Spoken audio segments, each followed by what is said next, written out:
A warm welcome to all to this webinar, co-organized by the S. Rajaratnam School of International Studies, or RSIS, at the Nanyang Technological University, Singapore, together with the ISEAS-Yusof Ishak Institute, on Will the Tariff War Lead to Another Global Food Crisis? No one ever plans to have a food crisis because no one benefits from it. And yet, food crises have occurred sporadically, about once every 30 years. The dynamics have evolved from the supply-driven crisis in the 1980s to the hoarding behavior among traders that drove the 2007 to 2008 food price crisis. Today, we are confronted with many moving factors which potentially portend another crisis. The important question we are discussing is whether the tariff wars could lead to such. We warmly welcome all of the attendees to today's event. We are also joined by speakers across continents, including Mr. Abdullah Mamun from the International Food Policy Research Institute in Washington, D.C., Professor Paul Teng at RSIS and ISEAS in Singapore, Ms. Genevieve Donellon May in Australia, and owing to the time difference, a recorded presentation from Professor Cesar Hidalgo in Toulouse, France. My name is Jose Maria Luis Montesclaros, or Louis for short, and I am honored to be co-chairing this webinar with Ms. Elyssa Ludher from ISEAS-Yusof Ishak Institute. Both our institutions are actively engaging on this issue of food security, and this is our first collaborative co-hosted webinar on this issue. I am the Food Security Lead at the Center for Non-Traditional Security Studies at RSIS, where I am a research fellow, and where I also teach a master's course in International Political Economy, focusing on economic development. And now may I welcome Elyssa to share some words as well. Thank you, Louis, and it's wonderful to have everybody here today. We look forward to your participation during the Q&A session, which we will make sure that there's ample time for that. Number one, I just wanted to say it's a very timely topic. I know the tariff war has been somewhat delayed by 90 days, and even today there was a Supreme Court ruling that the tariffs are unconstitutional, so Trump is not supposed to be allowed to put on these tariffs. So it's an evolving situation, and but we thought it's still important to highlight this very, very fragile situation that our food security situation is in. And as Louis has mentioned, my name is Elyssa Ludher, and I've also been researching food security for the last decade, first with the Singapore government and World Bank, and now with the ISEAS-Yusof Ishak Institute. I'm joining you actually, I'm currently overseas from Singapore in a country that's struggling with, sorry, it's a little bit soft. I will make it a little bit louder. Maybe I'll speak a bit closer to my mic. So I'm joining you from a country struggling with rice shortage, and just recently the farm minister was forced to resign because of some comments he made about rice. So it's a reminder that food is not only something that affects day-to-days in much smaller or more unstable countries, but every country as a whole. So before I lose you, I'd like to introduce our first speaker, which you will no doubt provide more context to this. Oh, thanks, Mr. Elyssa. Abdullah. Yes, thanks for that. And just to introduce the pre-webinar poll in a bit. Before we start, we actually have a pre-webinar poll. Joey will put this on now. And will be, do you think it's possible that the tariff war will lead to another global food crisis in the next 3 years? So we have a broad cross-section here across government, the embassies, private sector, and academia, among others, the nonprofit and civil society as well. So it would be interesting to see what their views are. So while you're voting, let me just say a few words about our center. So food security, we see it as a non-traditional security issue.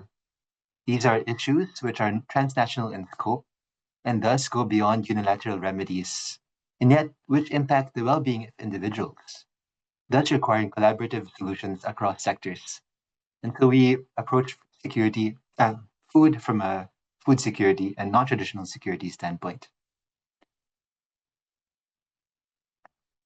Okay, we are seeing the votes coming in. A little bit about RSIS-Yusof Ishak Institute as well. We are actually a geopolitical organization, and it's about more than 50 years old. And currently we have a climate change in Southeast Asia program, which covers food security as well. That's a little bit newer. And what we're trying to understand is how climate change is going to impact Southeast Asia in various areas, including food security, energy, governance, etc. Okay, thanks, Elyssa. I think we've gotten everyone's votes. And here are the results. If you could share the results, please, Joey.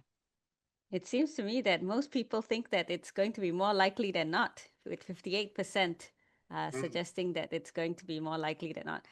It's heartening to see that nobody has said almost certain. Yeah, but at the same time, no one has discounted it and said it's impossible within the next few years. So I guess we're all somewhat on our toes. Mm-hmm. Excellent. So we'll go into the session now, and we'll see whether anybody changes their mind later on. All right. So let me introduce you to our first speaker, Mr. Abdullah Mamun. He is a senior research analyst in the Markets, Trade and Institutions Unit of the International Food Policy Research Institute, or IFPRI, in Washington, D.C. Thank you so much for joining us. I'm sure it's quite late at night there. He will speak on tariff wars, lessons from past retaliation, and implications of current measures for food security in Southeast Asia. His research interests include economic modeling, trade in agriculture, farm support policies, and household welfare models of the impacts of shocks such as weather, trade policy changes, and R&D investment. He has published several journal articles on agricultural productivity, reforming and repurposing subsidies for improved environmental outcomes, and greenhouse gas emissions. He has also co-authored blog posts on food security following the Russia-Ukrainian crisis, export restrictions, trade disruptions, and others. Abdullah also holds a MS in Master's in Science in Economics from the University of Wisconsin-Madison, United States. Mr. Mamun, welcome, and I hand it over to you. Thank you. Thank you for inviting me to speak on this webinar. This is a great pleasure to talk to you about the tariff retaliation, lessons from the past and implications of current measures in East Asia. So the broad outline, what I'm going to discuss today is that I'll set the stage to talk about the past trade war during 2018 and 2020 between USA and China. And I'll try to draw what lessons we learned from the past retaliation. And secondly, I will discuss about the current set of announcements on the tariff side by US and also by China. And then I'll try to shed light on what are the implications for the countries in East Asia. There I'll use our recursive dynamic general equilibrium model, and I'll try to give some insight what is likely to happen if the tariff war or trade war is going to materialize in this year and the next year too. As we know, during 2018, the Trump administration in USA, they announced a set of measures against China, and China in turn retaliated with tariff measures on the products that US export to China. So that in response to that, we saw the trade war started in 2018, and it lasted until 2020, when a first phase of agreement between USA and China took place, that where both parties refrained from implementing further supplemental tariff against each other. So what happened on that during that period, during 2018 and 2020? I'll take the case of soybean, which USA and China, the China import a lot from USA. As you see from this graph, that it is China mainly import soybean from Brazil and USA. These two countries account for around more than 75% of soybean that China imports. Rest is either made by domestic production or from importing from other countries such as Argentina. So here, as you see, the shaded area during 2018 and 2020, suddenly the Brazil's share of soybean export to China jumped from around like 35% to 50%. And then the US share has dropped during that period to China. So this is the effect of immediate effect of trade retaliation. And interestingly, if you see, even after the phase 1 agreement, the soybean export to China from USA didn't resume to the previous level, which Brazil occupied most of the share. And how did it happen? In the next slide, if you see, the Brazil expanded in response to the new demand or resurgent demand from China. Brazil expanded the harvesting area from 34 million hectares to 46 million hectares. So that's the Brazil's strategy that paid off, and it resulted in the short term, Brazil soybean price went up, but after like within 1 year and 1.5 years, the soybean price from Brazil has slided a bit because the supply has also in the meantime increased. But the permanent effect that what happened between these three countries, well, USA harvesting area remained pretty much same, but Brazil's harvest area increased by 10 to 12 million hectares. And at the same time, Brazil's share of soybean export to China has increased from 30% to 50%. So now come to the what is the current state of the trade war that we see. As all of you know, that USA announced the set of tariff measures against all of the countries on April 2nd. But then immediately after a few days, Trump administration announced that for 90 days they paused the tariff measures for most of the countries, and during the period they announced that they will have a negotiation or discussion with many countries. But the USA imposed the tariff rate. They still kept the tariff rate at the base level 10% after that announcement, but until like in the April, there was a peak when the US announced like around 84% of tariff rate on all Chinese goods. China in turn also announced the match rate of tariff rate on all US goods. So the Chad Brown from Peterson Institute, they estimated that the trade weighted tariff rate equals from USA to China for Chinese goods around 125%, while the Chinese tariff rate for US goods stands at 147%. So after that, they are having some discussion between US and China. As of now, the discussion is around like the China will, the USA will impose tariff rate at 51%, but China will impose 32% tariff rate. So this is the status, but the discussion is still ongoing. So let's now look at the East Asia. My presentation, I'm focusing more on the ASEAN plus, like here China, Japan, South Korea is included, including other ASEAN countries. So the entire presentation from this slide to next, the following slides will be on the East Asian countries.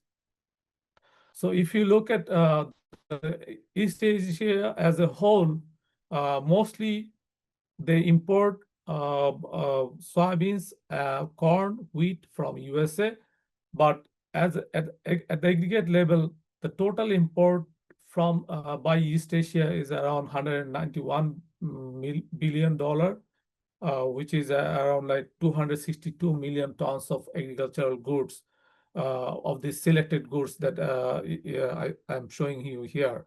The USA has a good, as I said, that mostly it is corn, soybeans, and wheat, but they also export some other products like coarse grains and also beef and beef products, pork and pork products, but not that much. Rice is, they also export rice to mostly to Japan and South Korea, but not to the other countries. So now let's look at the importance of US agriculture exports to for East Asian. So if you look at the US share of East Asia imports, mainly it is corn, 35%, 36% of East Asian imports are from USA. Similarly, if you look at the soybeans, is 28% is from USA, their import. Wheat around 19%. But on the other hand, if you look at the US export going to the East Asian countries, USA is reliant mainly on the East Asian importers. And again, it is corn, coarse grains, beef and beef products, rice, wheat, and also soybeans. So these are the main products that are going to East Asian countries from USA. Now let's look at individual countries. It is, if you look at China, which is importing heavily soybeans. China is importing 26% of their soybeans from USA. Indonesia heavily reliant on USA for soybeans. Japan is also reliant on soybeans from USA. So there are other countries as well, Philippines, they are also importing largely from USA. But for other products like corn, Japan is importing 62% of their corn from USA. China is importing 39% of their corn from USA. South Korea is importing mainly rice, but also the beef and beef products from USA.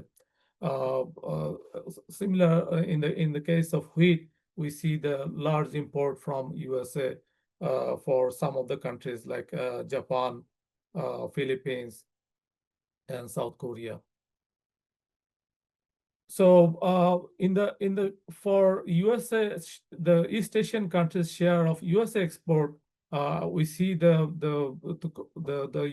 US products in terms of US total export share, where China is accounting for 84% of their coarse grains of US export going to China.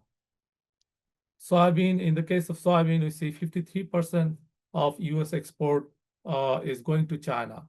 So these are the this will give you understanding of how the trade relationship between USA and East Asian countries, and this will you will get a sense that how much it will impact the food security and farm income, real farm income, and poverty in East Asian countries, because these are the products will give you will be affected if the trade retaliation or the tariff retaliation is going to materialize. So here in this case, I'm simulating, we have a Mir-Agrode model, which is a recursive dynamics CGE model. I have implemented a simulation where China is implementing 147% tariff rate on all US goods. On the other hand, USA is implementing 125% tariff rate on all Chinese goods. So this is the table will give you idea that which countries will be much affected in terms of price, real farm income, as well as on the changes in the GDP. So if you see, there are mixed cases, like the consumer price of oilseed, it is mainly soybean, will in China, the price will go up because the USA is imposing, China is imposing tariff rate on US goods, so including the soybeans. So their price is going up, but the price of soybean at the consumer level for other countries in East Asia are going down. This is because of the relation, the trade elasticity. Once the tariff retaliation implemented between US and China, then because of the trade elasticity, USA will try to sell their products at a reduced price to the other East Asian countries. So they will see the reduction in consumer price for soybean. Like Malaysia will see the 4% decline in soybean prices. Japan will see 2% decline in soybean prices. So is South Korea. But at the same time, USA soybean price at the domestic level, these will also decline because they will be forced to, there will be more availability of soybean goods at the domestic level. This goes with the producer price as well. But in terms of producer price, if you see the Chinese at the production level, producer price level, soybean price of in China will go up only by 3.5%. It will mainly be felt by consumers at the consumer level. But the producer price for other countries in East Asia are also going down because except Thailand and also Cambodia. But most other countries will see the decline in producer price. This is because increased availability of soybeans and the trade relationship between USA and other East Asian countries. Because we are not here in this scenario, we are not implementing any tariff retaliation between USA and other East Asian countries. So now let's look at the production volume. We see that the production volume will go up in China by 3.2%, but production volume will go down by many other countries, including USA, who are main exporter of soybean to the apart from Brazil to the East Asian countries. Now let's look at the real farm income. Our model scenario says that the real farm income in China will go up by 0.757% because now the producer will see the increased price of soybeans at the domestic level. But real farm income in other countries are going down, including USA, where USA will see the real farm income will go down by 2.8%. So what is the implication on GDP as a whole? So since I implemented the tariff rate for most of the goods from China, coming from China, and also on the Chinese side going from USA, so we see the GDP declines in China, it declines by 0.5%. But the largest increase in decline in USA, because it is this is the country, USA is the country who will see the much of the impact because their agriculture export will be agriculture plus other products, all other goods will be affected if the tariff retaliation materialized between US and China. So now let's look at in this slide. I took the impact of bilateral trade for oilseeds. We see because the tariff rate that I applied is very prohibitive, so it's not encouraging trade at all. We see that between US and China, the trade of oilseeds will be declined by 99%, almost no trade will happen between US and China if the announced tariff rate, trade-weighted tariff rate is implemented. But interestingly, if you see the other countries like countries in South America, including Brazil and Argentina, their trade with China will go up by 23%. Also similarly, in North America, like Canada, their trade with China for oilseed will go up by 47% because of the trade elasticity. On the EU side, between USA and EU, we see the trade will increase, but that will be replaced. The USA will replace the trade between EU and South America, North American countries. Rest of Asia, we see that USA will try to sell their oilseed products, oilseeds, mainly soybeans, to the rest of Asia, and their trade will go up by 41%.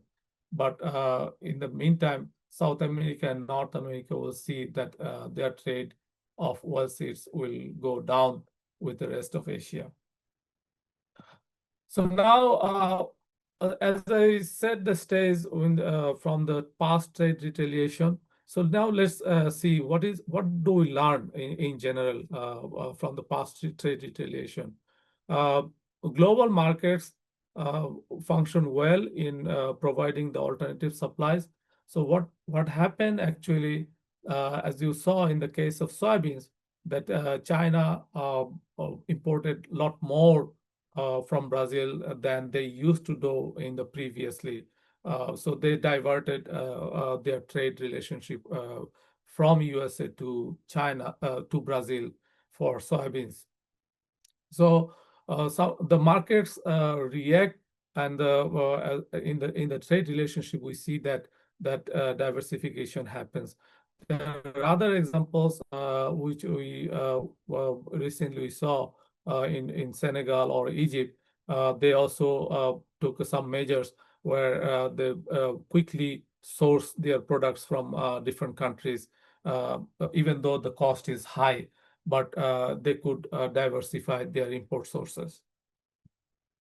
There are other examples, like between Australia and China, there was a trade war for barley, where ultimately Australia and China, they went to WTO and they settled their trade dispute with Australia and China, between Australia and China, and they settled and they resumed.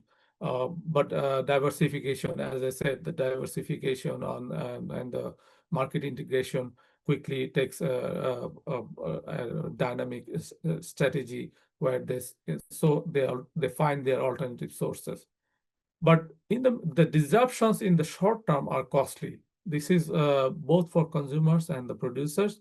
The tariff retaliation is not good for consumers and is not good for producers as well. So some countries, they compensate, they provide subsidy, or they liberate their trade policies, like they reduce that tariff rate to offset these market losses. But there are some deadweight losses that the countries have to face because of this tariff war, trade war. So in the past cases, as I said, the China and Egypt, they have responded very well. at least for soybeans or wheat. We have seen that. There are some permanent shift happen. We saw that China permanently shifted their soybean import from Brazil. So but the diversification strategies that many of the there are some argument that these diversification strategies may be costly too, because your trade cost may go up because of if you diversify from the traditional sources. So at the same time, self-sufficiency, some policymakers say the self-sufficiency is the solution. It may not be solution. It may not be a feasible option to go for self-sufficiency. You cannot produce everything and anything to face this trade war. So with that, I'm going to stop and happy to answer any questions later on. Thank you so much. Thank you, Abdullah. Thank you for that, Abdullah. I found a number of things insightful, just to highlight that one of them was there was a relative permanence of the effects. When you look at the Brazil soybean markets, from 40 million imports of 40 million to 60 million, and these stayed on long after the U.S.-China trade war. So I found that interesting. The other was also how disruptions are costly across the supply chain. Senegal rice consumers, China's soybean crushers, Egyptian wheat millers in the previous trade war. So, and finally, the changed buying patterns or source diversification patterns were also interesting, because I felt that this would be the one pathway towards greater uncertainty. Elyssa, do you have any? Yeah, I found it very interesting that it looks like Southeast Asia will be able to reorient successfully, even though there will be some hurt from the trade costs going up. It may actually be able to receive cheaper goods from the US assuming that Southeast Asia doesn't actually impose any retaliatory tariffs as well. But one of the things that government should in this region also focus on is perhaps the welfare and support for farmers who will see, and traders, of course, that will see farming income go down. So yeah, it's a fascinating how the world can change so quickly within just a few months because of Yes. policies. Yes. So if we're all right, perhaps we should also then have a look at the MIT's simulation, just as IFPRI has a simulation. I think MIT has a simulation on trade. And this will be presented by Professor Cesar A. Hidalgo. Would you like to introduce him? Yes. So we reached out to Professor Cesar Hidalgo recently because of his, they developed this tool at the MIT's Observatory for Economic Complexity. And Professor Cesar Hidalgo is actually a Chilean Spanish-American scholar, known for his contributions to economic complexity and for his applied work on data visualization and artificial intelligence. So he'll be giving a recorded presentation focusing on the tariff simulator tool of the OEC. Professor Hidalgo is actually a tenured professor at the Toulouse School of Economics, Department of Social and Behavioral Sciences, and the head of the Center for Collective Learning, a multidisciplinary research laboratory with offices at the Institute for Advanced Science Study at Toulouse School and the Corvinus Institute of Advanced Studies at the University of Corvinus University of Budapest. He's also an honorary professor at the Alliance Manchester Business School of the University of Manchester. So if I may now turn over to Joey for the video. Hello, my name is Cesar Hidalgo. I'm a professor at the Toulouse School of Economics, and I'm the director of the Center for Collective Learning. So what I wanted to do today is to show you two things. First, I wanted to show you a video that helps us understand a little bit what economic complexity is. This is a field that is using machine learning methods to help us understand economic growth and development, and that we can use to do what I want to show you next, which is to develop tools that can help us navigate the uncertainty of tariffs at this time. Can artificial intelligence help us understand economic development?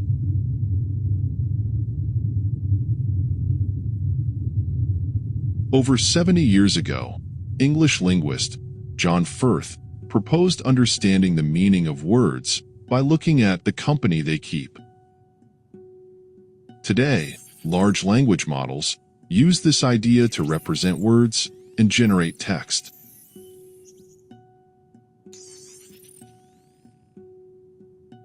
But can we use these concepts to understand how economies change and grow? If economies are books, then words are the industries and products they produce.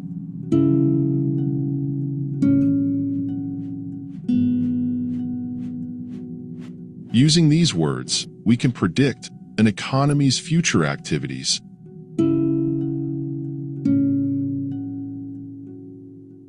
As well as their levels of growth, emissions, and inequality. Today, there is a science dedicated to the study of sustainable growth using artificial intelligence. The science of economic complexity. Imagine hundreds of economies and all the activities they perform.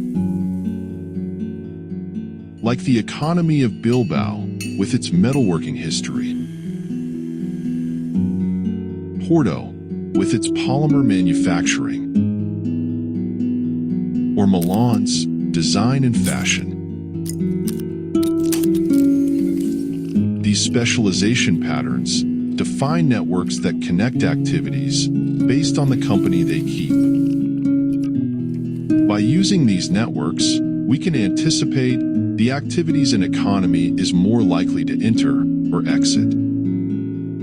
For example, how an economy specialized in making shirts and coats begins producing pants, curtains, and blankets.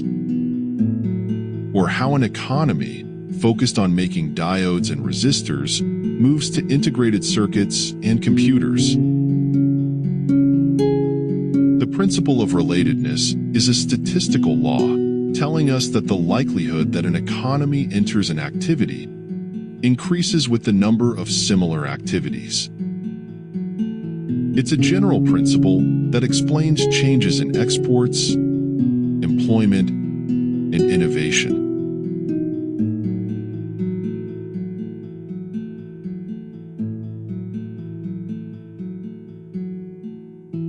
But knowing how to predict doesn't imply that public policies should focus on the closest activities.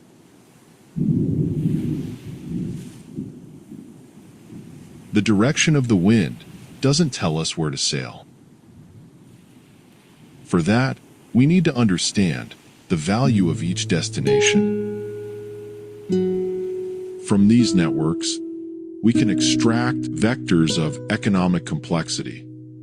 These vectors predict the products that are associated with higher levels of income and lower levels of inequality and emissions. Along with relatedness, this defines a strategic space for each region. A diagram that compares the most related and most valuable products for each economy. Developed economies tend to be close to complex products, while less developed economies follow the opposite pattern. The strategic challenge is to enter sophisticated activities while weighing the headwinds of relatedness.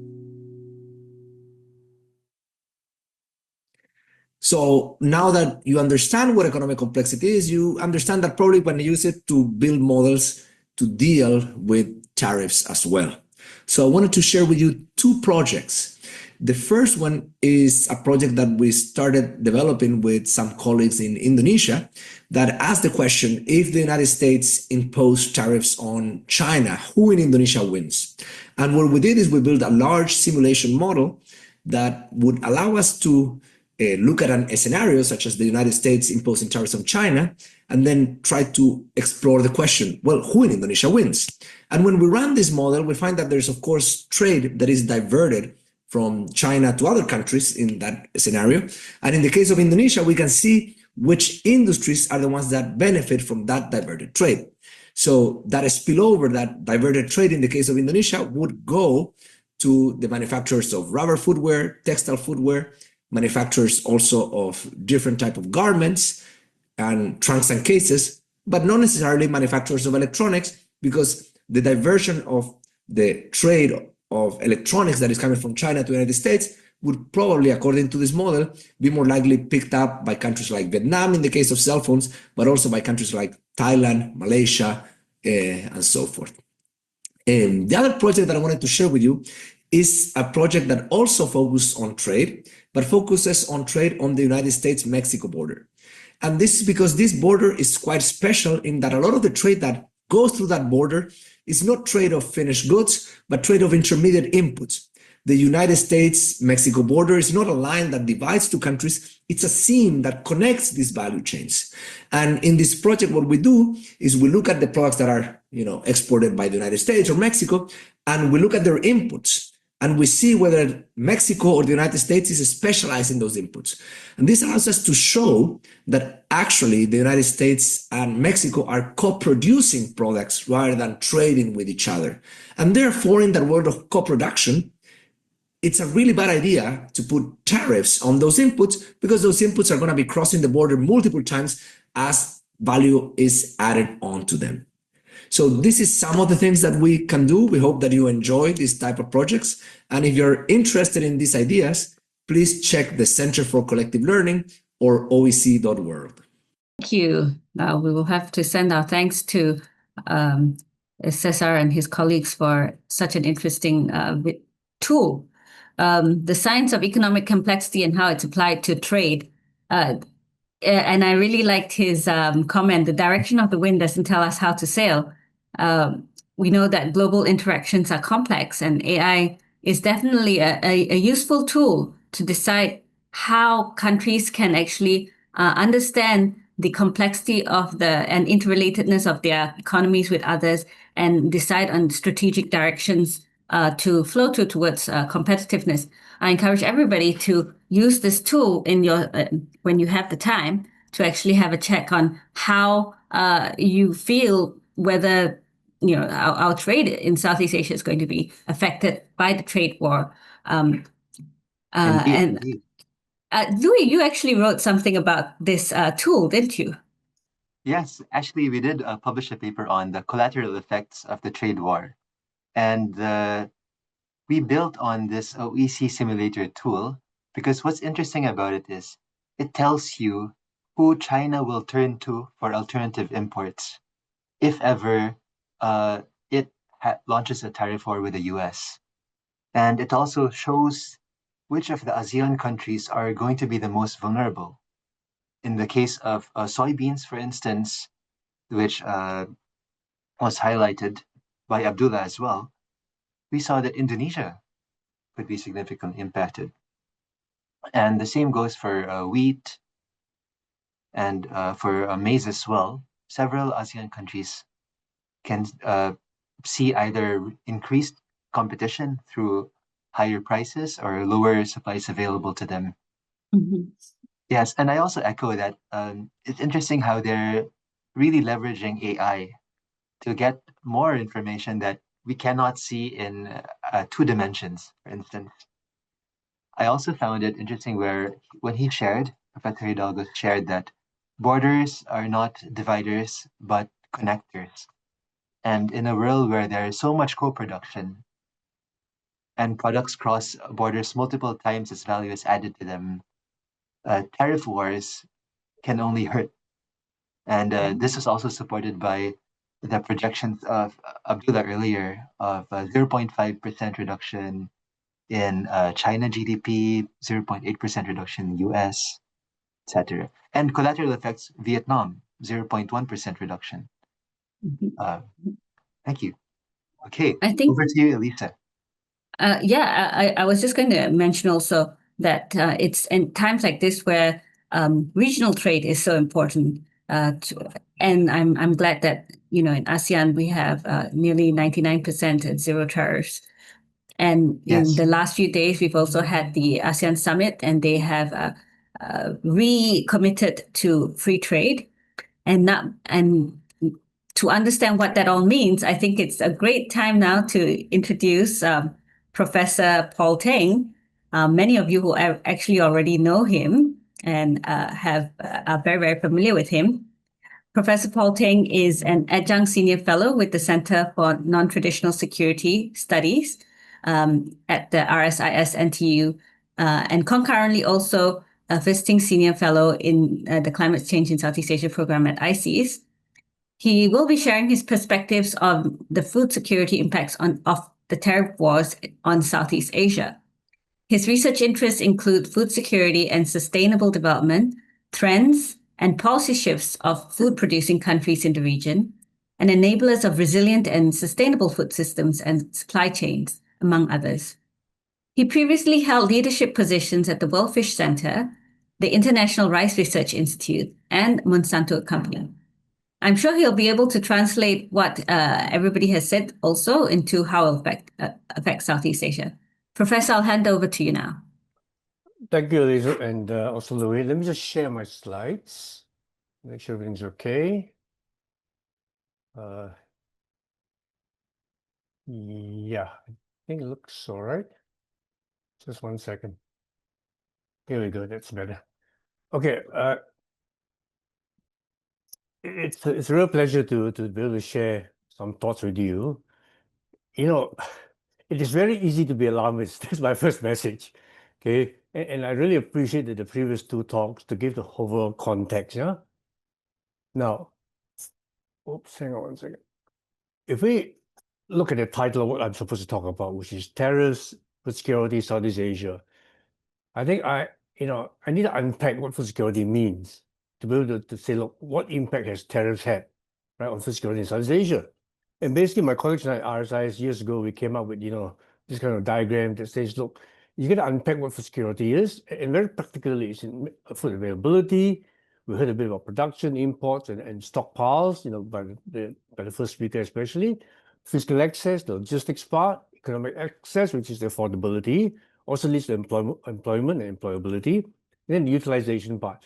So I need to ask myself really, which aspects of food security in Southeast Asia are likely to be affected by tariff war? Now, in the bigger scheme of things, obviously, we know that food security is definitely subject to certain policy changes. And I think, as Elyssa said, these last 2 years have really been quite dramatic in some respects. And in a bigger sense, in a more chronic and longer-term perspective, geopolitical tensions are going to continue to affect us in Southeast Asia. Now, again, we've all been so, influenced by this US tariff situation. And sometimes we need to step back a bit and ask ourselves, right now, what are the tariffs imposed by different countries on Southeast Asia exports? Okay, obviously the US one is the most dramatic, right? Between 10 and 49%. Affected products, we know, are rice, seafood, tropical fruits, and so on. Now, the EU for years, and also China, have been having non-tariff measures on a lot of our products, in fact, in Southeast Asia. Japan has had tariffs on rice, especially, and South Korea, Australia. So let's get a perspective here. It's not just the current situation that Southeast Asia has had to deal with tariffs. We've actually had to live with it in many different ways. Hence, I kind of respect the resilience, I think, in Southeast Asia amongst our countries, in the typical ASEAN spirit of collaboration on how to actually deal with these tariffs and their impacts. Okay? Now, for those of you calling from elsewhere, this is what ASEAN is. Basically a small part of the world, but destined to be the fourth largest economy by 2030. So we do, have a meaningful role in global trade. In fact, yesterday we had a lecture by somebody from the Philippines who showed data that, in terms of global trade, ASEAN, in fact, is a very important partner in terms of what we supply to the rest of the world. Now, I also have to refer to the EIU, Economist Intelligence Unit, Food Security Index. And if we look at this index, the latest was 2022. We're actually doing not too badly in terms of food security in Southeast Asia. Although, admittedly, we have about 1 in 10, Southeast Asians still, undernourished for many different reasons. Not because of lack of production, but usually it's because of lack of access to food, the affordability part. Now, my take-home message from the EIU analysis was that availability is something we need to watch out for, which includes imports. Then, of course, the sustainability part. As many of us know, Southeast Asia is the most susceptible part of the world, in fact, to the unexpected severe weather. And our production suffers. So this thing about that Abdullah said about self-sufficiency, that we may have to re-examine, in fact, how much self-production we can actually aim for, how much self-sufficiency we have within Southeast Asia because of climate change, basically. Well, that's a bit of my intro.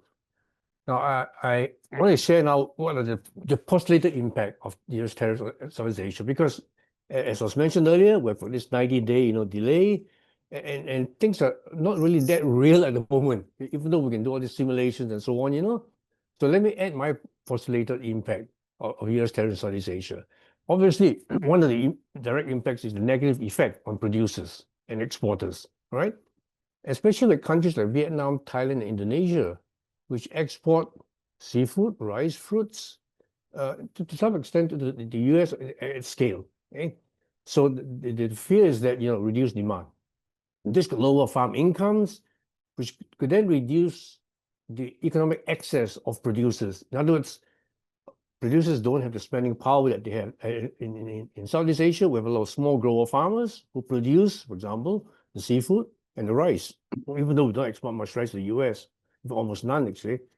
And then subsequently leading to underinvestment in agriculture, okay, which is something that we all fear in Southeast Asia, because even at the moment, the R&D expenditure agriculture is already very low in Southeast Asia. We don't want it to get any lower, right? So small-scale farmers will be hit the hardest in Southeast Asia, especially the shrimp, rice, and coffee sectors. Now there's also a risk to the domestic food supply, which is the indirect one, and this has been shown quite well by the MIT work. If agricultural profits fall, domestic production will likely decline, reducing availability domestically. And then farmers will also shift to more lucrative crops in the short term. And we've seen this happen in other countries. Now, basically from staple crops to cash crops, which then leaves us, in a quandary as far as food security is concerned. Supply chain shocks, this has been mentioned several times. We do know that tariffs lead to global trade distortions. I think there's so much evidence now, and for example, if the US does shift, its imports that usually come from Southeast Asia to Latin America, now this is going to create a regional oversupply, and even the simulations have shown that even without this, right, there could be price reductions, which are partly beneficial to consumers, but really doesn't help our producers here. Okay? So this, then leads to the next point, which is that you may have local markets that are flooded with unsold export products, and that's where price volatility comes in. In fact, I really fear that this potential dumping effect, right, even for North America and also within ourselves in the ASEAN region, could be an effect that might actually, in the short term, affect us. Now, I think we've mentioned previously by other speakers the retaliatory tariffs. I think to their wisdom, and I really appreciate what the Malaysia's PM, who led the movement, said, look, we shouldn't have any knee-jerk reactions, right? And we shouldn't just impose our own tariffs, because this is going to escalate things. Okay? So I think the fact that the region is now taking a very careful, calibrated reaction is really the best approach that can help the whole region. Won't say much about the effect of tariffs on non-tariff sectors. It can also hurt food security very indirectly. So to me, the questions I need to ask, when trying to share on this topic is, first of all, amongst the ASEAN member states, AMS, now which states are most exposed? Okay, and what commodities are they most exposed in? Okay, And of course, linked to this, how many countries in ASEAN have, sorry, how many countries have imposed tariffs on ASEAN exports, which I partly answered one of my slides. The second really is the importation part, the vulnerability part. If ASEAN member states do not retaliate, there may not be much impact at all on prices in ASEAN, although the indirect effects, as shown by the two previous speakers, may be a positive one in terms of reduced prices, right, for our consumers. Okay, and generally, I think the consumer price index is a major concern to all ASEAN governments. Now, then the next question I wanted to ask was, which ASEAN member state or which states are particularly vulnerable to input disruptions? Okay? And basically, which economies have over-dependency on the US? Now, we know from all the data that the US is a major market for seafood, and Vietnam particularly is very exposed, even overexposed in some respects. Huh? And this then also, gives us room for thought, actually, in the ASEAN member states. So what should be our export policy generally? Should we actually aim for export resiliency by having a basket of countries, just like Singapore has import resiliency? Because as many of us know, Singapore imports 90% of its food. So on purpose, there's import resiliency, but importing from a basket of countries for every food item. Should we be thinking the same way collectively in ASEAN about export resiliency? So that's what I want to leave with you, really. Now, in terms of the vulnerability of the commodity disruptions, if Western exporters can export to big markets like China, the dumping effect could be there, right? Now, we've seen all the very nice data to show, the substituted markets. I predicted that Brazil, would take up a lot of the slack many, many years ago. And even the increase in area was to be expected. I do have some links with Brazilian producers, and they were all telling me, let the tariff war continue. It's good for Brazil. It's also good for Argentina. And they were well prepared for it. Now, the point that I think Louis made in his comments, how some of these precipitated temporary events become permanent is something that we really need to be very careful about, because that then talks about entirely different supply chains, also connectivity arrangements that we in ASEAN have to make. Let me continue that.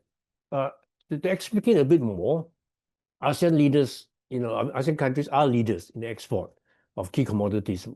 Palm oil mentioned, not much of that goes to China, to the US, although indirectly some may flow there. Rice, again, very little ASEAN rice goes to the US. Our main kind of markets are in Africa, Middle East, and Asia. Rubber, food. Seafood, I've highlighted the US. Okay, products like shrimp, tuna, catfish, they're widely exported. The US, EU is actually very important for us, and so is Japan, as far as ASEAN is concerned. Coffee. Again, one of the major export markets for Vietnamese coffee is the US, the US and the EU and Japan, and tropical fruits. Yeah, and that's a bit broader and more diverse, really. Now, what do we import mainly for ASEAN? And all these figures are in ASEAN, statistical yearbook and elsewhere, ADB stats and so on. Wheat. Okay, now our main importers, Indonesia, is very vulnerable because there was one year when Indonesia was the world's largest importer of wheat, which is really makes you very vulnerable because of the growing consumption of wheat. Indonesia, Philippines, Thailand, soybeans, aside from China, Indonesia has been mentioned, Thailand, Vietnam, and soybean and corn, the next one. Yeah, these two have really implications for big increased demand in animal industry, animal protein. Right? Southeast Asia is one of the fastest growing in terms of our demand for animal protein, including fish. Okay? So that has secondary effects, not just the feed itself for livestock, but also for fish. Yeah. Now, of course, some of the other items that we see here are important, but not as important as those key items of wheat, soybeans, and corn, which again has been shown by many other analyses. Okay? Now, by geographic region, North America obviously is soy, maize, and wheat. Okay, and then as has been noted, earlier, I think South America, Oceania plays a key role. China itself is a key source of imports, especially for fresh fruits to Southeast Asia. Of course, India, the world's #1 rice exporter, has also become very important for us. So moving on. Now, what I wanted to share is this slide, which I think really shows to me quite clearly, how the US as an export market share for ASEAN constitutes about 11%, 10.9% to be exact, in 2022. Okay? Which means that 89.1% of ASEAN exports go to this whole diverse range of other countries, right? So if I were a policy planner in ASEAN, I would say, hey, let's examine ourselves, how do we increase our export resiliency, diversify our export base, at the same time reduce our vulnerability to any particular major country. Okay, so to me, these figures actually show very clearly why and where we need to go for early gains. Same with imports. ASEAN imports less than 10% of food from the US, yeah? And the rest of the world is quite significant, in fact. Okay, so by balancing these two, I think I go back to what I think Elyssa was hinting at, that collectively we need to have some rethink, okay, of our food security policy regionally, not by ASEAN member states, but regionally, in how to basically increase our food security, recognizing that we're going to have more and more crises coming together in the next few years. So if I were to summarize, I would say that in terms of availability, the impact of the current trade war is perhaps not going to be significant in the short term, okay, on ASEAN. There'll be some disruption to the logistics, the trade, and fiscal access, and so on. In terms of affordability, economic access, there'll be some hikes on selected items and also some drops, okay, as we've seen from the data. In terms of utilization, especially food safety, I don't think it's going to be significant. Now, the last part, the stability of food security, is one that, I think it's really the context at the moment. Because of one big country, there's been so much increased volatility, uncertainty, that it's so difficult, in fact, to answer the question of this seminar, which is whether the tariff war is going to affect us.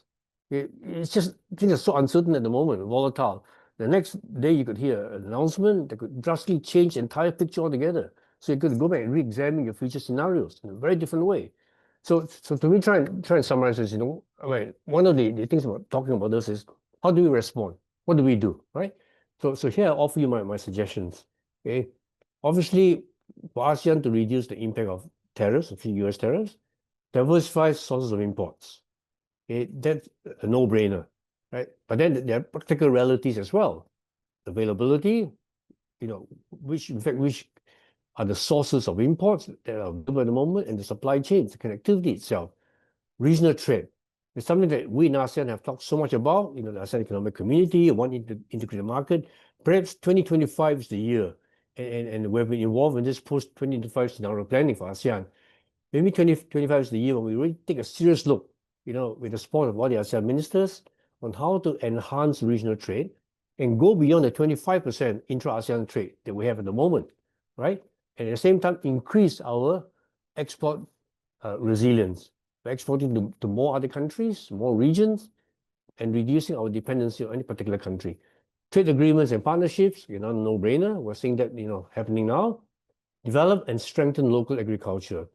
Okay. Again, this has been a kind of a pet peeve, I think, for those of us who study this area, ASEAN, that our investments in R&D for agriculture are very low, very minimal indeed. We need to strengthen that. We've been very fortunate that we have at least three international centers funded by elsewhere, located here in ASEAN. ERI, WorldFish, C4, are roughly based here in the ASEAN region. Can we leverage on those to help us strengthen local agriculture? Invest in innovation and technology. We're only seeing now the beginnings of a revolution in agtech, fintech, and food tech, emanating from Southeast Asia.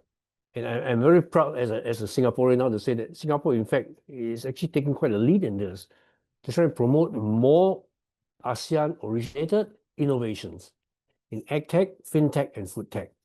Supply chain resilience, again, no-brainer. I think we need to improve on that. Now, the WTO dispute resolution part, sometimes it's kind of very counter to the ASEAN approach to do things. We actually don't like to resort to dispute resolutions unless we have to. Yeah, so that's why I put a cross tick there. ASEAN Economic Community integration, definitely. I think we need to even move stronger than that. And it's actually very pleasing to know that post-2025, there's going to be a new AEC target, a new set of plans. In fact, moving to 2045. Now, promote substitution and domestic production of tariff products. I put a cross tick there. And this, again, is part of the next 5-year plan for ASEAN, which is to see whether we can use underutilized crops that grow naturally in this area, even with a crop like rice. Can we, in fact, in anticipation of climate change, substitute paddy rice with some other crops, other cereals, that are equally good and require less water, much easier to produce. So there are efforts to do this under the different ASEAN mechanisms at the moment. Of course, stockpiling and buffer stocks, several years ago, my colleagues and I at CIRCA did a study on this. Many countries still do not have reliable stockpiles and reserves to meet emergencies. Countries like Vietnam have stockpiles for export, and also a certain amount for emergencies. But that's, again, the question to be asked for ASEAN is, do we need to develop a regional stockpile beyond just rice? And I can share that there are a lot of conversations going on at the moment amongst ASEAN member states on this. So let me just finish off by sharing with you, I mentioned this next 5-year plan. ASEAN is in the midst of developing its next 5-year plan for food, agriculture, and forestry, 2026 to 2030. And the planning process started quite a while ago. In fact, it's not ago as July 2024-25. There have been task force meetings that have been held. They involve all ASEAN member states and also dialogue partners. Some of you calling in, New Zealand, Australia, Canada, they're all dialogue partners. Okay? So they've all been part of the team that has been helping to develop this. And as part of this, there's also been an environment scan done by us, especially by my colleague Elyssa, to look at ASEAN moving forward towards 2045. But of course, the coup de grace is the FAF, Food, Agriculture, Forestry Sectoral Plan, 2026. We also did an assessment of the old plan in preparation for the new plan. And I think I can share it publicly now that for the new plan, you can see the elements that we're going to be focusing on as a collective group of countries: sustainable, regenerative agriculture, decarbonization, climate resilience, strengthening food security, nutrition security, but also strengthening the management of water for agricultural production, and then promoting trade and market connectivity, public-private partnerships, digital innovation. So all the elements of which will help us respond much better to any potential trade war. So with that, Louis and Elyssa, I'd like to conclude and save time for questions. Let me stop my sharing now. Thank you very much for listening. And by the way, I'll be happy to send you some of these slides. Anybody is interested, just contact me. I'll stop sharing. Okay. Thank you, Paul. So Professor Paul Teng has been very much a collaborator and an advisor in food security as well here at the NPS Center in RSIS. And yes, I take well some of your interesting points, potential dumping effects, how countries can end up making things worse through their reactions, and the need also to move beyond import resiliency and into export resiliency too. In this regard, if you don't have further points, Elyssa, I'll proceed to introducing Genevieve. Yes, why don't we go ahead? Okay, so our next, finally, our discussant. So we are very honored to have with us Ms. Genevieve Donellon May, who is a geopolitical and global strategy advisor interested in regional resource governance, land, energy, and water, and environmental conflict in Asia. She's also a 2023 CSIS Pacific Young Leader, an Australian-China Emerging Leader, an Australia-Vietnam Young Leader, and a 2023 Yunqing Global Scholar. She was shortlisted in 2023 by the Young Australians in International Affairs as one of the young women to watch in international affairs. She holds a Master's of Science in Water Science, Policy and Management from the University of Oxford, and a Bachelor of Arts Honors and a Diploma of Languages from the University of Melbourne. So the rest of her description is in the bio. In the interest of time, may I hand over to you, please, Genevieve. Thank you, Louis, and thank you, Elyssa. It's nice to be able to be here today online to speak with everyone. So before I begin, Louis and Elyssa, I'm aware of time and that people may want to ask questions. So would you like me to just skip to my thoughts? I had previously planned to give a bit of a summary, then thoughts, but I can just skip to the thoughts if you'd like. Is that best? Yeah, sure. That sounds good, Genevieve. Yeah, certainly. All right, thanks so much. So we've had such excellent presentations today. And one of the points that has come up by all speakers is the volatile nature of tariffs and the implications of that for countries around the world, and particularly in Asia, right? And we see that it can be quite tricky to predict what will happen next because of numerous variables. So we see that there have been different percentages when it comes to the tariffs imposed on different countries. And then there has also been the 90-day pause. And then what will happen after that? I don't know if anyone is really entirely sure about what will happen after that, but perhaps there could be another round of tariffs, or some tariffs could be removed.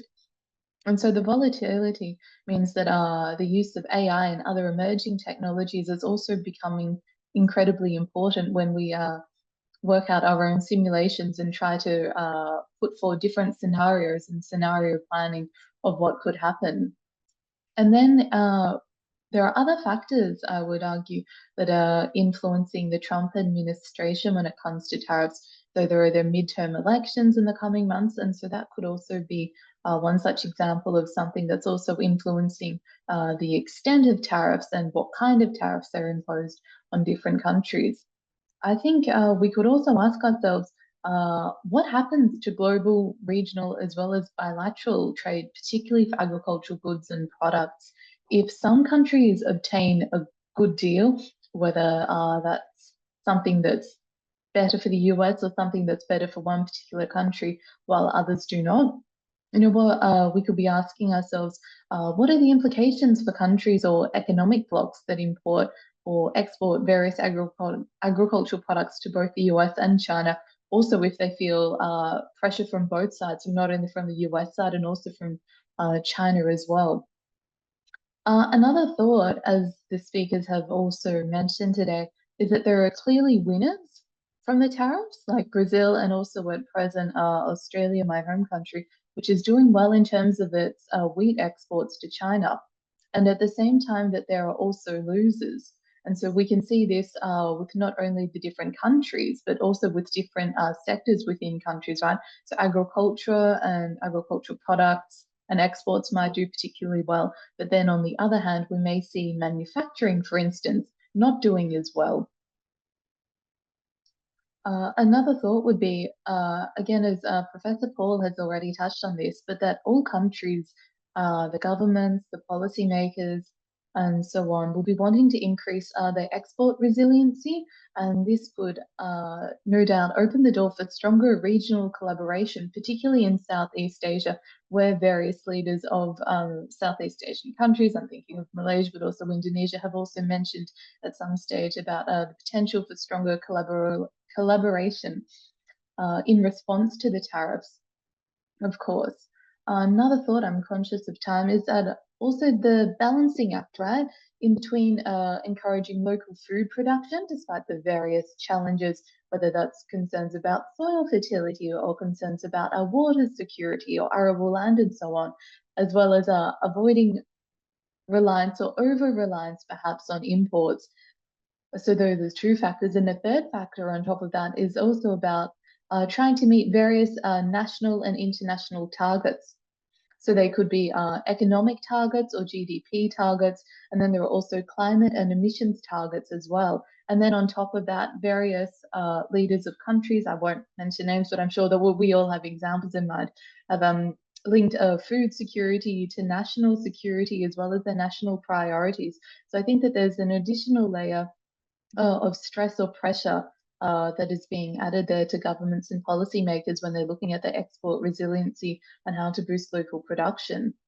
And a second final point would be about that China, because it is a major food producer, importer, and exporter, that any changes in China's policies, so that could be, for instance, the current one to reduce the amount of soybean in feed, or the greater push for self-sufficiency, say, in barley or cooking oil, will undoubtedly have domino effects on the prices and the quantities available of these agricultural products for other food producing and for the exporting countries and the importing countries as well.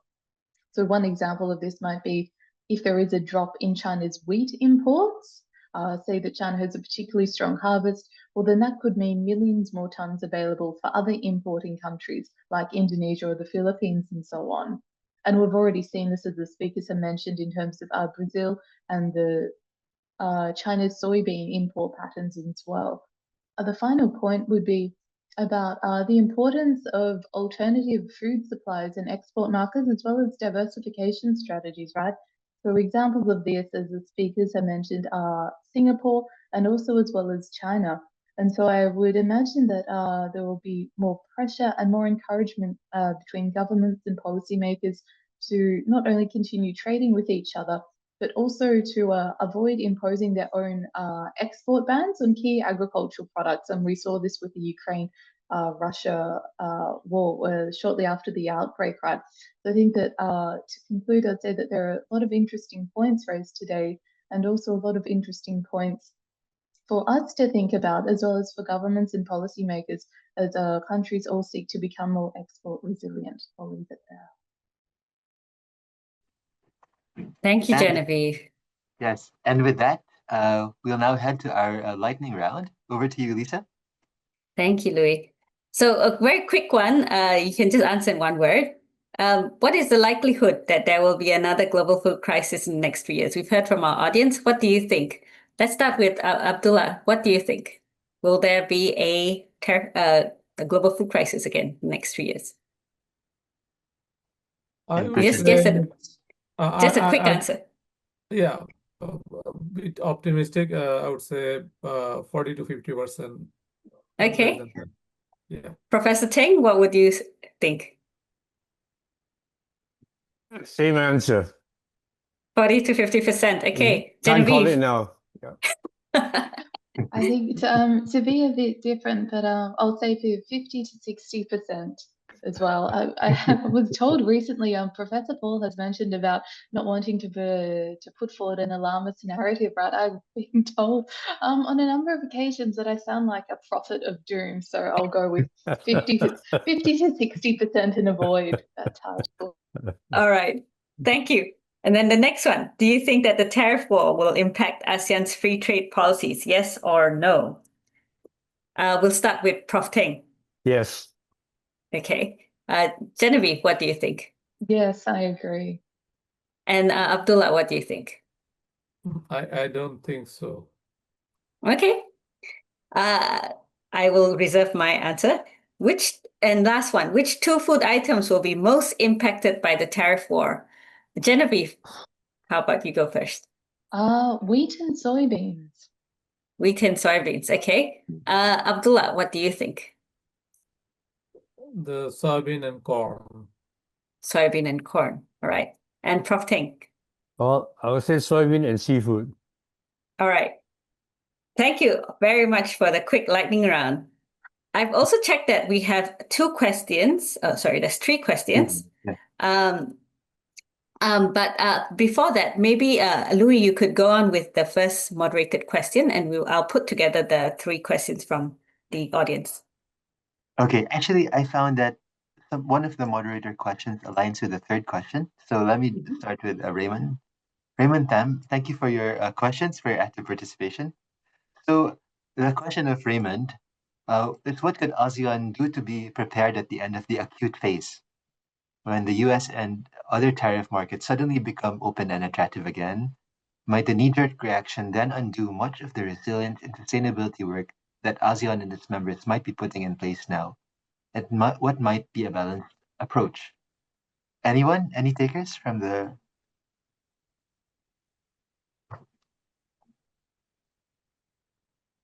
I would look forward to Professor Paul on this.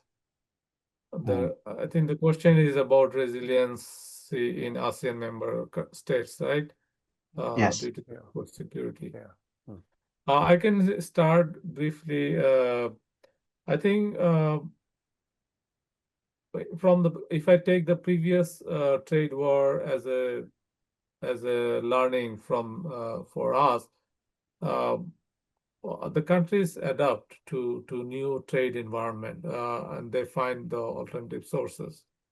So there would be I would be more optimistic to see the ASEAN member states to be more resilient in the face of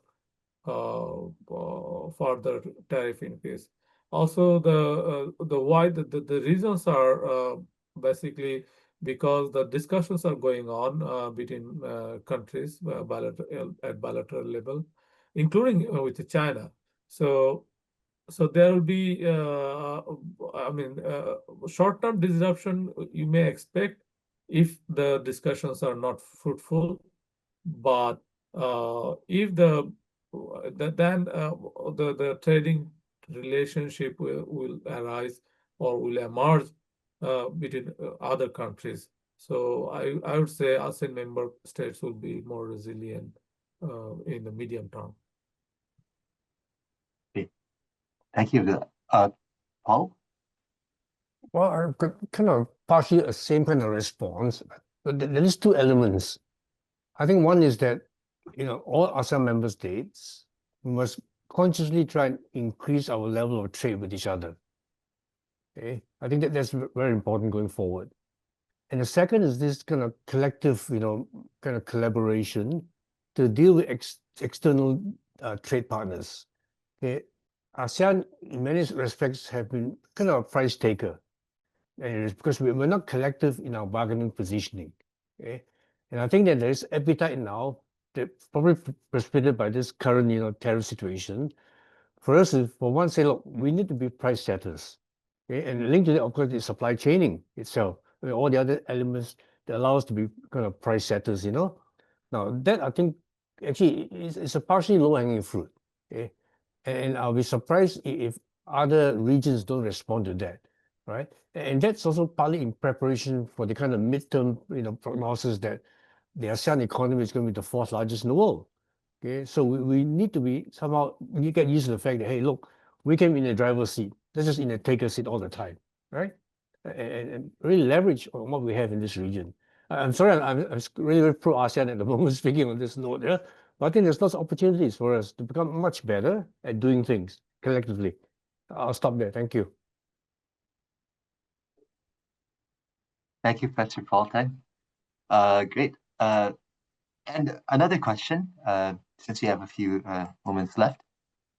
What more can be done by ASEAN, international organizations, governments, the private sector, and/or civil society to reduce the negative impacts?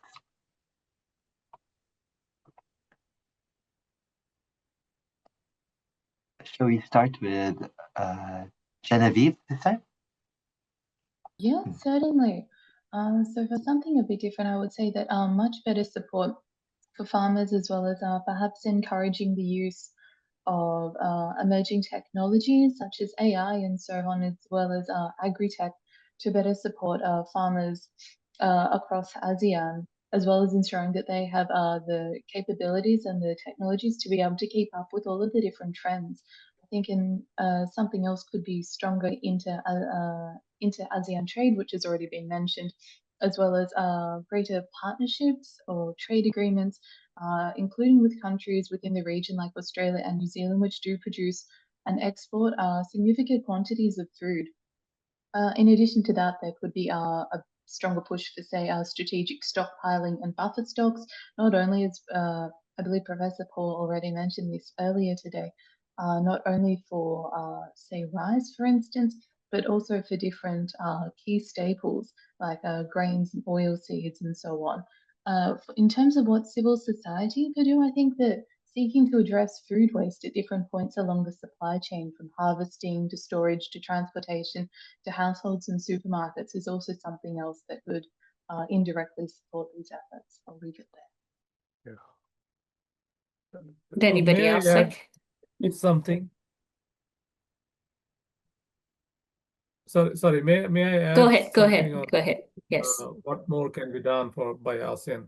So the data that we have on the R&D globally, and we see in the last 1 decade, like since 2010 actually, we see that the TFP, the total factor productivity in agriculture, is going down from the previous decade. So there is a scope, and I think there is a tremendous room for investment in R&D in agriculture going forward. And ASEAN member countries, they can think about more to how to ensure food security for all by investing in research and development for agriculture. Yeah. So this is one area. On the stockpiling and the strategic reserves, there were we have some works at IFPI, and we saw like there is a strategic reserve by ASEAN member states on rice for rice, but that strategic reserve were never used or were not needed to use it. And also the stockpiling and the strategic reserve, sometimes it affect the price of the producer price if you look at carefully. So there are many studies where they say that stockpiling may not be a good strategy in the open market economy. The producer, they don't, their producer price get depressed when you do the lot of stockpiling. Take an example of India or China, where they have a huge amount of stockpiling of rice. But this can go either way. I mean, producer may not get good price, and the consumers may be benefited from that, from the stockpiling. So there are some conflict. The studies which are go for, and some suggest to go against stockpiling. Similarly with the strategic reserve, sometimes we have a big plan on the strategic reserve, but then when in time of crisis, we see that that reserve is not sufficiently used. Thank you, Abdullah. So a bit to be more cautious and fewer knee-jerk reactions such as stockpiling. Professor Paul? Yeah, I'm afraid I can't give you a short answer to this particular point, Louis. I think if you're really serious about answering this question, you're going to create a matrix, okay? Matrix, first of all, what are the anticipated negative impacts, different organizations, and possible actions. I actually don't quite agree with Abdullah on the point of reserves. You know, because we did a study on ASEAN, and basically there are three kinds of reserves. But you're absolutely right in terms of the emergency reserves, especially the regional reserves, like EPTA, which I think you're talking about, yeah? There's some plus Yeah, right. right. So EPTA, I mean, and Louis and Genevieve all know my views on this. EPTA, basically, the main contributors are not ASEAN countries. They're Korea, China, Japan. They put rice in there, right? Now, this also means that the ASEAN member states on their own are actually keeping their own food reserves. And every country has that. You know, depending on which organization is involved, you know, in which particular ASEAN country. They always have to have kind of stocks at the end of the year. They prepare them for the next year. If they don't have enough, then buy, right? So these are stocks or reserves, what we call them, for domestic, to meet domestic consumption. Now, other countries like Vietnam have actually reserves to honor the contracts, future contracts for rice. It's one of the few countries that actually does that. Thailand probably has that as well. And then there's another pocket, which is for domestic emergencies. Many countries have reserves for domestic emergencies that they don't actually even need to go to the EPTA. And EPTA, in fact, has been drawn on. But the process to do that is very tedious, unfortunately. So that they say, look, for the volume of rice that you have, 1,000 tons, you know, it's not worth my time. I'd rather get it from somewhere else. You know? So I partially agree with you, also partially don't agree with you. Okay. So again, I can't really answer that particular question. But on a very serious note, though, I think we cannot underplay the role of private equity, private investment now in ASEAN. That's very key. Okay? Because of different financial crises, all our governments actually don't have enough money to invest in innovation of the agriculture sector, to transform the food system, basically. And even the UN Secretary General has said that our food systems are broken. We're going to transform that. But governments, the public sector just does not have enough resources. That's why private equity has now become so important as a driver to transformation. I think I'll stop there, out of time, I think, yeah.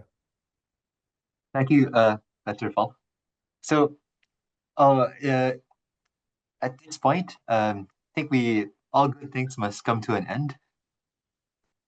But we are grateful that all of the interesting and important questions were asked, and to have heard from all of three of you, Professor Paul Teng, Sir Abdullah Mamun, Ms. Genevieve Donellon, and virtually from Professor Cesar Hidalgo as well. And we thank all of you, members of the audience, for your active participation in our webinar poll as well. So it seems that compared to the speakers, the audience is more on their toes, 75% on average. And yes, with that, we'd like to really thank everyone. And later on, we'll have some event question if ever you have any feedback on this event. But before I end, let me give the last word to Elyssa, my co-chair from ISEAS. I echo what Luis has mentioned, and thank you very much, panelists. I think one other thing I wanted to add is, the retaliatory terrorist war, basically, and many voices and noises that happen in the issue of food and food security. But climate change, of course, is an overarching problem that is also looming all over this region, and we should not let all of this noise to divert us from that important task, which is to create that climate resilience in our food sector. So with that, thank you again, everybody, for contributing and participating. And sorry we couldn't answer all the questions. And we're also sorry that we couldn't have Dr. Mercedita Sombia, who unfortunately could not make it today. And we hope to hear from her next. So with that, thank you again. And we hope to see you in our next webinar.